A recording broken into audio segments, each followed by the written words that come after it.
Good morning mga tropa. So eto na naman tayo. Benta na naman tayo ng laruan. So time check, mag-aalas 12 na ng tanghali. Medyo mainit na dito sa pwesto ko kasi ano, yung kisame abot ko. So ito ay attic kaya medyo mainit. Mostly nandito ako bandang hapon kasi kaya na. Pero sa ngayon, kahit na mainit, kailangan natin gawin kasi meron tayong for shipping. So asikusuhin ko yung mga item, hanapin ko pa. Ayan, tulad niyan. Yan, mga for ano na yan, mga tropa, bayad na yan. So yung iba kasi, iniipon sa akin yung item para pag papaship na, hindi sayang yung shipping fee. Kasi 'di ba, kinikilo yan. So kung halimbawa bumili ka, 10 pesos lang yung laruan. O papaship mo ba agad yun, 'di ba? Hindi.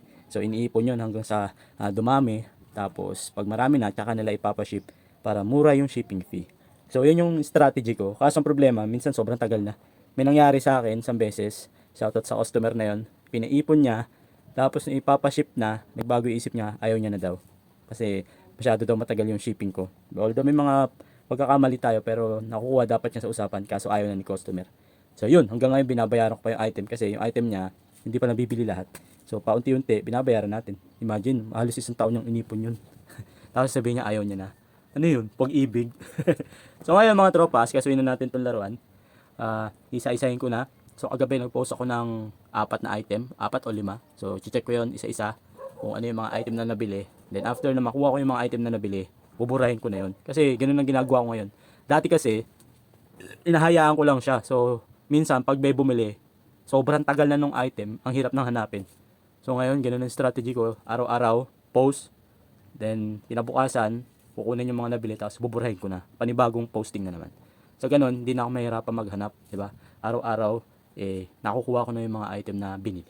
So yun lang mga tropa, shinare ko lang. Nandito tayo ulit sa man cave natin. Medyo magulo pa pero hopefully maayos ko to araw-araw para lumuwag na. Kasi may mga balak pa ako. Maglalagay ako dito ng sarili kong bar.